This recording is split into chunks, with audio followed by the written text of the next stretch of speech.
पूर्व सांसद जितिन प्रसाद भाजपा में शामिल होने के बाद पहली बार लखनऊ पहुंचे।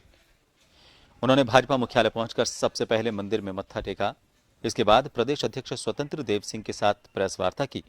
इस दौरान जितिन प्रसाद ने कहा कि एक कार्यकर्ता के रूप में काम करूंगा, मेरा काम बोले ऐसा काम करूंगा। जहां तक भाजपा का सवाल है, भाजपा के केंद्र और प्रदेश नेतृत्व का सवाल है, यही वो नेतृत्व है जो असली राष्ट्रीय पार्टी है। यह नीति, निर्णय, संगठन और कार्यकर्ताओं की भावनाओं के अनुरूप होता है। ये इकलौती ऐसी पार्टी है जहां सामान्य परिवार के लोग भी शीर्ष नेतृत्व पर बैठ सकते हैं। प्रधानमंत्री नरेंद्र मोदी का एक बड़ा उदाहरण हमारे सामने है। उन्होंने कहा कि यूपी में जो कभी क्षत्रप थे, उन्होंने क्षेत्रीय पार्टियां बनाई, आज उनके अस्तित्व पर सवाल है।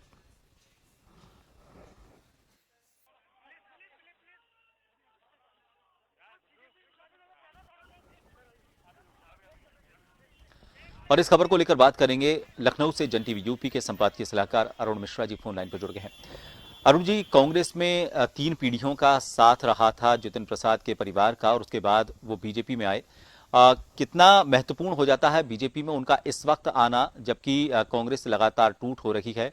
इसके अलावा टीएमसी में भी लगातार इस तरह की घटनाएं हो रही हैं, लेकिन फिलहाल घटनाक्रम जो चल रहे हैं उसके बीच क्या बीजेपी इसका बड़ा फायदा उठा पाएगी? और जो 2 बातें उन्होंने कही हैं, सबसे पहली बात तो उन्होंने ये कही है कि जो क्षेत्रीय पार्टियां हैं उनको एक तरह से उन्होंने नकार दिया है, पूरा जो अपनी बात उन्होंने सामने रखी है। और दूसरा उन्होंने कहा है कि इकलौती ऐसी ये राष्ट्रीय पार्टी है जो देश का भला कर सकती है। इन तीनों चीजों को अगर हम देखें तो क्या चीजें निकलकर सामने आती हैं? राज जी, आपने बिल्कुल सही कहा।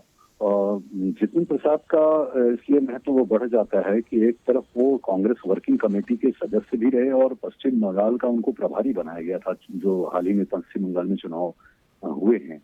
तो निश्चित तौर पर भाजपा में ज्वाइन करने के पूर्व जो आज उन्होंने बात कही थी कि मैं किस दल में हूँ ये महत्वपूर्ण नहीं है, मैं किस दल में जा रहा हूँ वो महत्वपूर्ण है। और इसके साथ ही उन्होंने प्रधानमंत्री नरेंद्र मोदी और भारतीय जनता पार्टी के राष्ट्रीय अध्यक्ष जेपी नड्डा जी के कुशल मार्गदर्शन और उनके नेतृत्व में आस्था व्यक्त करते हुए भाजपा में अपने को समावेशित किया था और भाजपा ज्वाइन करने की बात अपनी इच्छा रखी थी, जिसे भाजपा ने स्वीकार करते हुए हमें भाजपा में ज्वाइन कराया था। महत्वपूर्ण बात यह है कि इसके पश्चात जो घटनाक्रम घटित हुआ कि वो भारतीय जनता पार्टी के राष्ट्रीय अध्यक्ष से लेकर के सभी लोगों से मुलाकात करते रहे। इसी क्रम में पहली बार उनका गृह क्षेत्र आगमन या लखनऊ कहें आगमन हुआ और उन्होंने मुख्यमंत्री मुलाकात